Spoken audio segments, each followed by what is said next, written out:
Hi Success Nation, welcome back to the channel. Today we're talking about the top 5 lessons I'm taking with me from 2021. This year has been a steep learning curve as I have completed GP training and started working for myself. Documenting my journey on this YouTube channel is something I like to do to have something to reflect back. Hopefully it might help you on your journey to avoid doing the same mistakes that I've done. Number 1 on the list is life doesn't happen to you, but for you. There are many things in life that don't go our way.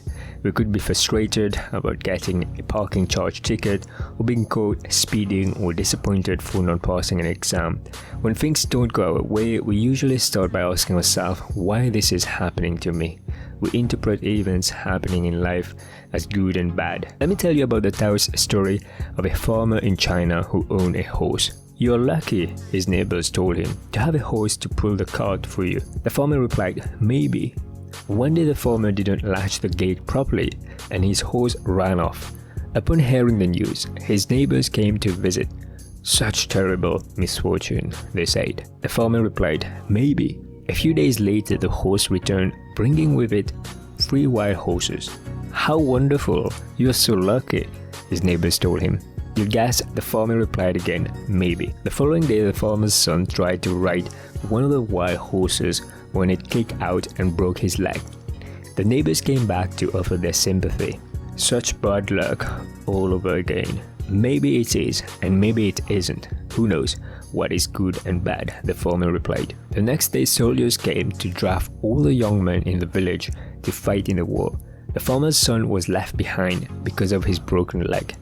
"You are so lucky," his neighbors cried. "Maybe," the farmer replied.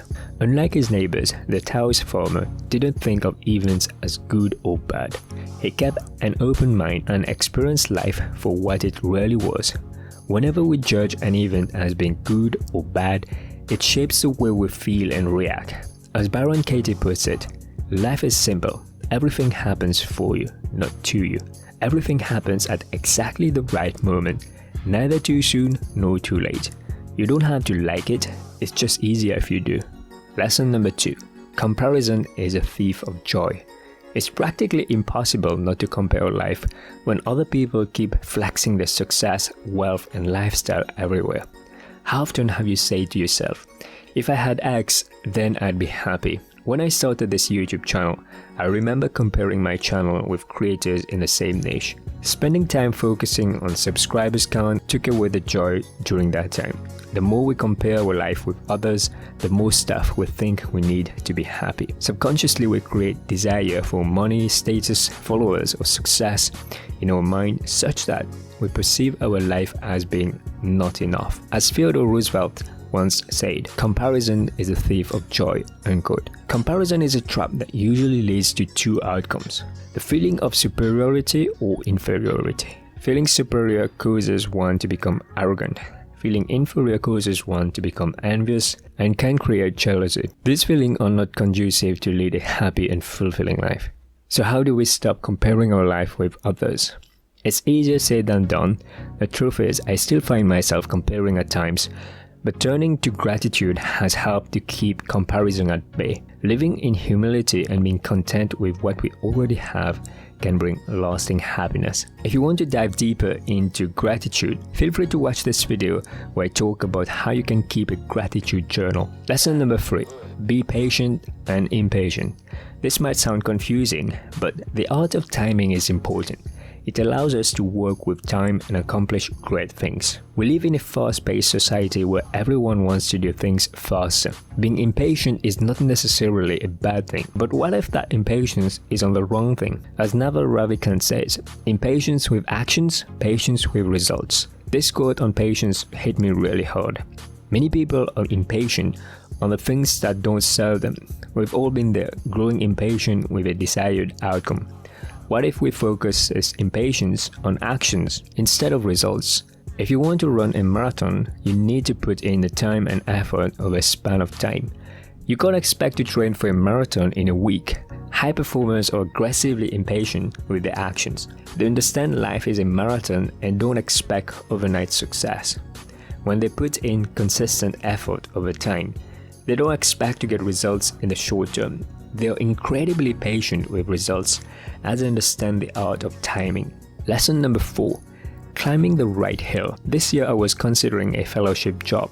The opportunities seemed to be appealing at face value.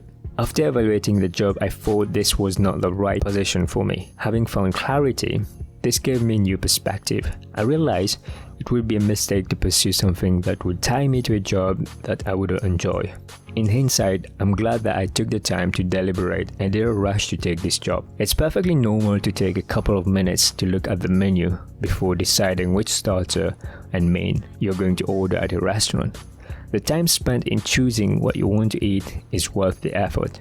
You wouldn't like to be served something you might hate. Taking time to make career decision is arguably more important than picking something out from a menu. Making a career decision is much harder. Yet, many people don't spend sufficient time to decide what career they will pursue for the next 10 years. It's so easy to get into something for the wrong reason and realize that this was not for me. Realizing you have been climbing the wrong hill for the past few years is painful. Having a job might make things difficult to take 2 months off to think about one's career. However, giving myself enough time before making a career decision and asking myself whether I'm climbing the right hill is something worth doing.